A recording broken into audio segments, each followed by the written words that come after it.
গরুর হাট ফাঁকা মাটিগাড়ায়, আর্থিক ক্ষতি বেশি হিন্দু ভাইদের, বলছেন মুসলিম ক্রেতারা। হিন্দু ভাইদের ক্ষতি হয়েছে। এতদিন বকরি ঈদের আগে কুরবানির জন্য মাটিগাড়ার হাটে উপচে পড়ত ভিড়। এখন বকরি ঈদের একদিন আগে মঙ্গলবার সেই মাটিগাড়া হাট যেন শুনশান। যেখানে গরু কেনা বেচা হতো সেই জায়গাটা একদম ফাঁকা। রাজ্য সরকার সরকারি বিধি মেনে গরু জবাইয়ের নির্দেশ দিয়েছে, তা সত্ত্বেও হাটে কেউ গরু বিক্রি করতে আসেননি। হাটে থাকা গরু বিক্রির দালালি করেন যারা, তাদের কয়েকজন নাম না প্রকাশের শর্তে বললেন মুসলিম সম্প্রদায়ের লোকজন ভয়ে গরু কিনছেন না। ভয়ের আতঙ্কের জন্য, যে গরু মানুষ যদি দুধের জন্য নিয়ে আসে কিনে, রাস্তায় বলবে যে না এ গরু কাটতে নিয়ে যাচ্ছে, চিন্তায় করে নিবে, মারডাউন করবে, এই জন্য কেউ নিয়ে আসে না ভয়ে। কারণ গরু কেনার পরে নিয়ে যাওয়ার সময়ই জেরার মুখে পড়তে হতে পারে। কেউ আবার গরুর বয়স যে 14 বছর সেই সার্টিফিকেট চাইতে পারে। এমন কথা ভেবেই কেউ গরু কিনছেন না। তাই যারা সারা বছর কুরবানির বাজার ধরার জন্য গরু লালন পালন করে থাকেন তারা সমস্যায় পড়েছেন। ঘটনা হলো মাটিগাড়া হাটের অনেকেই বলছেন গরু কেনা বেচার ক্ষেত্রে বিক্রেতাদের 60% হিন্দু সম্প্রদায়ের। অনেকে গরু কিনে 10-12 বছর দুধের ব্যবসা করে তারপরে বিক্রি করে থাকেন। কেউ আবার কুরবানির কথা মাথায় রেখেই লোন নিয়ে গরু কিনে লালন পালন করে বাড়তি লাভের স্বপ্ন দেখেছিলেন। তারা চরম বিপাকের মুখে পড়েছেন বলে জানান ওই ব্যবসায়ী। এমন পরিস্থিতিতে যে কান্নাকাটি করতেছে, ওরা বলতেছে আমাদেরকে সুসাইড করতে হবে। 5,000 টাকা দিয়ে গরু কিনে সারা বছর ওকে খাওয়ায় দাওয়ায়, আর এই কুরবানির সময় সেই গরুটাকে ওরা 30,000 টাকা 25,000 টাকা বিক্রি করে। এই নিয়ে গরিব মানুষের উপকার হয়। মাটিগাড়া হাটে আসা এক ক্রেতার কথাতেও ধরা পড়ল সেই সুর। তিনি বললেন গরু বিক্রি বন্ধ হওয়ায় হিন্দু ভাইরা বেশি সমস্যায় পড়েছেন। ওরাই তো গরু বিক্রির মূল ব্যবসা করেন।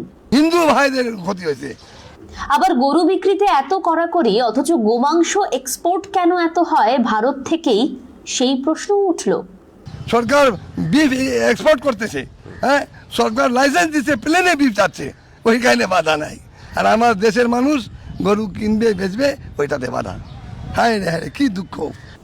মাটিগাড়ার এত পুরনো হাটে গরু বিক্রি বন্ধ। এই গরু বিক্রি বন্ধ হওয়ায় বেড়ে গিয়েছে খাসি ছাগলের দাম।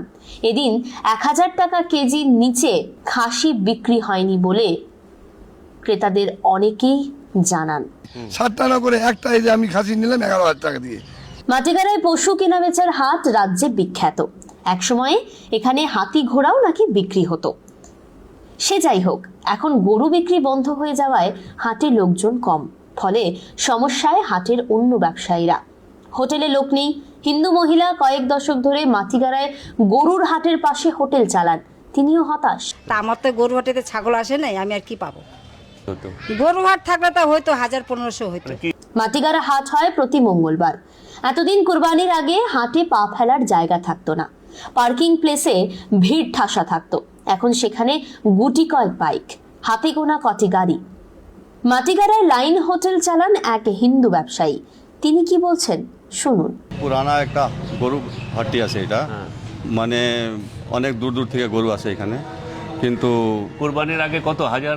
কুরবানির জন্য না, বরাবর বিনা কুরবানিও অনেক থাকে গরু থাকে। হ্যাঁ, অনেক গরু থাকে এখানে, হাজার হাজার गरु कम से कम हजारों गाय आता है। अभी तो एक भी नहीं। हम सुबह यहाँ से जब गए ना, तो देखे गाय एक तो भी नहीं है। तो हम लोग बात क्या है कि गाय एक तो भी नहीं है। तो देखें इधर उधर घूम के, तो कहीं भी नहीं है। तब अभी वापस आए तो देखते हैं कि नहीं, गाय आया ही नहीं। বস্তুত মাটিগাড়া হাট আমাদের রাজ্যের পশু কেনা বেচার যে সামগ্রিক ছবি তারই খণ্ডচিত্র। চটহাট, কোচবিহার, জলপাইগুড়ির ক্রান্তি সব জায়গাতেই গরু বিক্রি প্রায় বন্ধ হয়ে গিয়েছে। কুরবানির সময়ে উত্তরবঙ্গে পশু হাটে প্রায় কয়েক কোটি টাকার লেনদেন হতো, এখন তা তলানিতে ঠেকেছে। সরকার কিন্তু বিক্রি নিষিদ্ধ করেনি, শুধু নিয়ম মানতে বলেছে। তা সত্ত্বেও এমন হয়ে গেল। সকলেই বলছেন আরো কিছুদিন অপেক্ষা করে দেখি, আগামী দিনে কি হবে সেটা সময়ই বলতে পারে। আমদরিয়া নিউজ, প্রান্তজনের কণ্ঠ।